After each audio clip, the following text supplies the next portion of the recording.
안녕하세요. 삼선생 김로입니다. 자, 오늘은 2009년 모의평가 30번에서 33번 문제를 풀이해 보도록 하겠습니다. 자, 그러면 문제부터 확인해 볼게요. 일단은 내용 일치 문제가 나오고요. 그 다음에는 활용하는 문제, 그 다음 구체적 사례를 묻는 문제가 나오죠.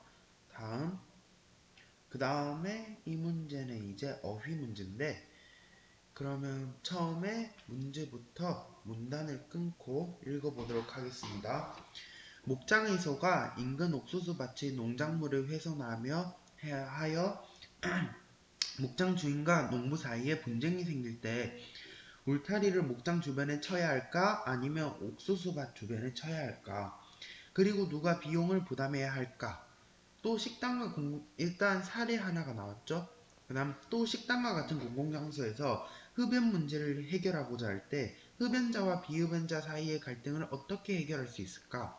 당사자들 간의 적절한 타협으로 가능할까? 아니면 정부 당국의 강제적 개입이 필요할까? 이러한 법률이나 정책의 문제와 관련하여 경제학의 이론들은 이들 법 정책을 평가하는 데 유용한 기본적 기준을 제시하고 있는데, 그러한 예로 교섭이론을 들 수 있다. 그러니까 교섭이론이라는 걸 제시했어요. 그러니까 여기서는 지금 뭐예요? 예시가 두 개가 나왔죠. 그 다음에 타협이나 강제적 개입이 필요한지 묻고 있고, 그 다음에 이러한 법률이나 정책의 문제를 규범적 기준으로 제시하고 있다. 근데 이게 바로 뭐다? 교섭이론이다. 이걸 말하고 있죠. 이걸로 첫 번째 문제를 풀 수는 없을 것 같아요. 다음, 경제학적 관점으로 볼 때 거래 당사자들끼리 자발적 합의에 의한 교섭은 모두에게 이익이 되는 합리적 잉여. 모두에게 이익이 되는 게 합리적 잉여. 교섭을 할 때 모든 이익이 되는 합리적 잉여를 창출하는데도 유용하다. 경제학에서 외부성이랑 외부성이란 말 나오죠. 그리고 의도성이 없음에도 타인에게 부정적 혹은 긍정적인 영향을 미치는 것을 의미한다. 흡연자가 주변 사람들에게 손해를 끼치는 것, 과수원이 주변 양봉업자에게 이익을 주는 것 등이 이에 해당한다. 자, 여기서 뭐예요? 외부성이란 게 타인에게 의도 없이 영향을 미치는 것이 외부성이라는 정의를 해줬죠. 그러면 보자. 이걸 보고 풀 수 있는 게 외적 개입, 거래적 비용 교섭, 그 다음에 업적 하나도 없어요. 근데 경제학의 원리는 분쟁 해결에 이거는 맞죠. 왜 맞아요? 이거는 경제학적 관점으로 볼 때 자발적 합의에 의한 교섭, 그 분쟁을 자발적 합의에 의한 교섭으로 이렇게 할 수 있다는 걸, 분쟁 해결에 활용할 수 있다는 걸 보여줬잖아요. 그럼 다음 문장 읽어보겠습니다. 얘 하나 더 있네.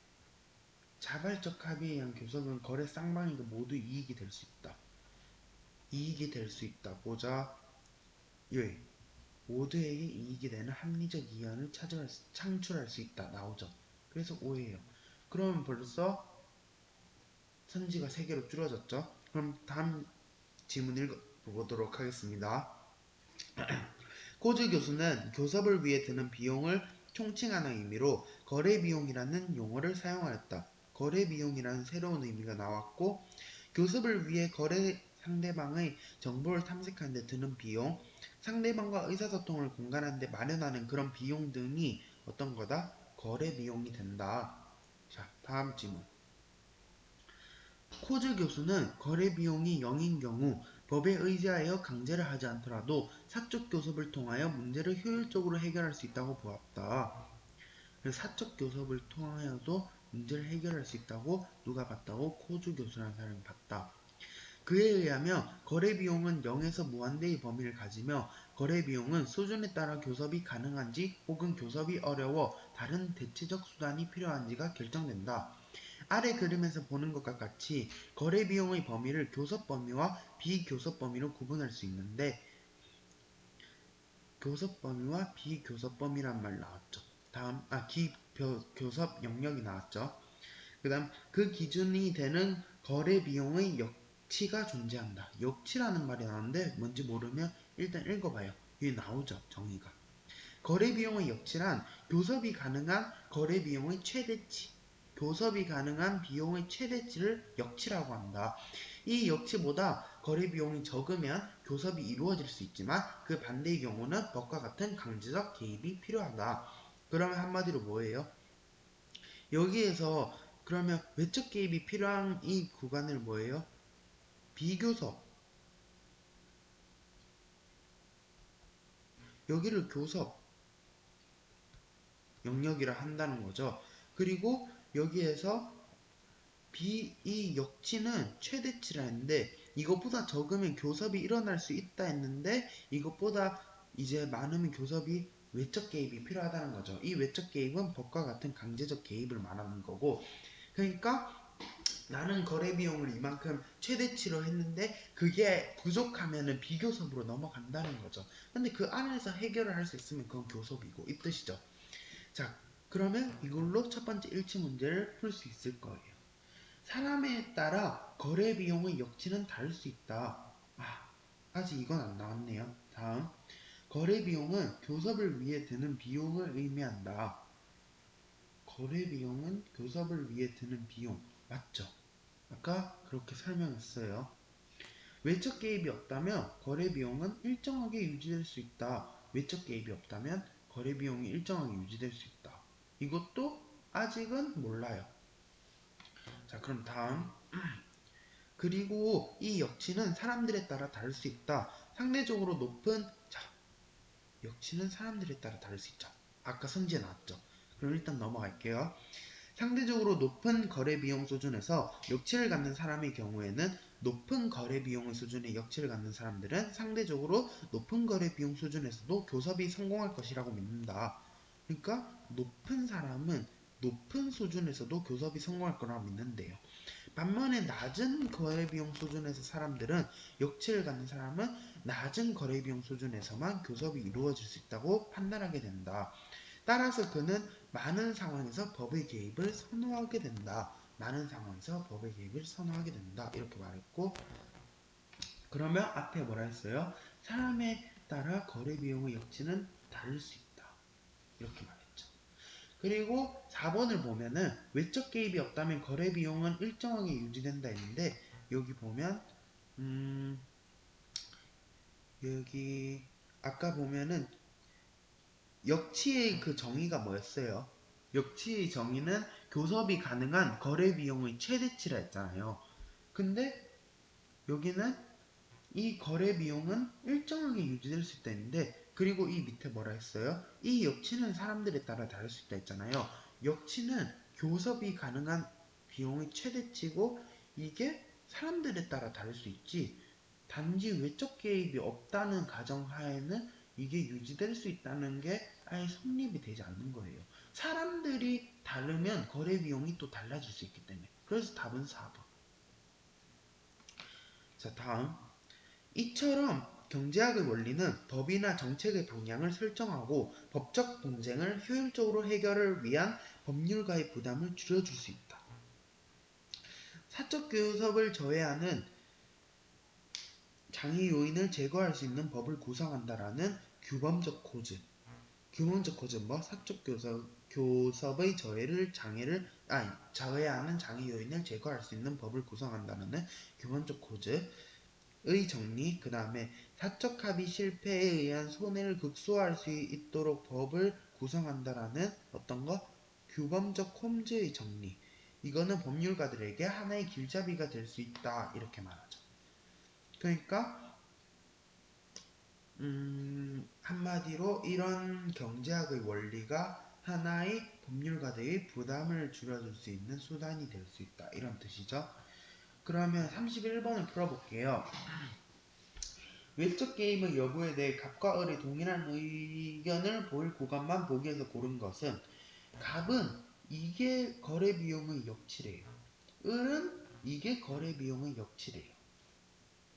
그럼 갑은 이 한도가 자기가 최대로 낼 수 있는 거래 비용이라는 거잖아요. 그리고 을은 을로 따지면 을은 이까지가 자기가 낼 수 있는 거래 비용의 그 최대 한도라는 거예요. 그러면 갑과 을이 동일한 의견을 보일 구간을 고르라는데 그럼 이 구간부터는 갑은 이제 어떤 구간이에요? 앞에서 말했다시피 교섭 구간이 되는 거죠. 그리고 갑은 여기서부터는 자기가 낼 수 있는 최대 한도는 벌써 지나쳤기 때문에 비교섭 기간, 법으로만 해결할 수 있는 구간이 되는 거예요. 자, 그리고 B 같은 경우는 이 부분이 교섭이 되겠죠. 자기가 해결할 수 있는 글씨가 안 써지네. 교섭. 그 다음에 여기는 법의 힘을 빌려서 자기 최대 한도를 넘어간 곳. 여기가 비교섭이 되는 거죠. 그러면 이제 이 두 그래프가 중복된 지점이 얘네들이 동일한 의견을 보이는 구간일 거 아니에요. 중복된 것은 어디예요? 교섭과 교섭, 둘 다 교섭인 이 구간과 그 다음 또 둘 다 비교섭인 이 구간이 되는 거겠죠. 그러면 답은 뭐예요? A 구간과 C 구간이 동일한 의견을 보이는 거예요. 그래서 답은 4번. 자, 그 다음 문제. 32번 문제. 보기는 기역의 문제 상황을 구체화한 것이다. 기역이 뭐였죠? 목장의 소, 옥수수 이거였죠. 자, 윗글의 바탕으로 보기의 상황을 이해한 것으로 적절하지 않은 것은 소들은 침입에 의한 농부의 연간 손해는 20만원이다. 목장 주위에 울타리를 치고 관리하는 연간 비용은 16만원이다. 그러니까 소들의 침입으로 농부는 20만원이라는 손해를 했고 목장 주위에 목장에 울타리 치는 비용은 16만원. 그 다음 손해는 20만원. 누구의 손해? 그 농부의 손해. 자, 다음 옥수수밭을 울타리 치고 관리하는 연간 비용은 10만원.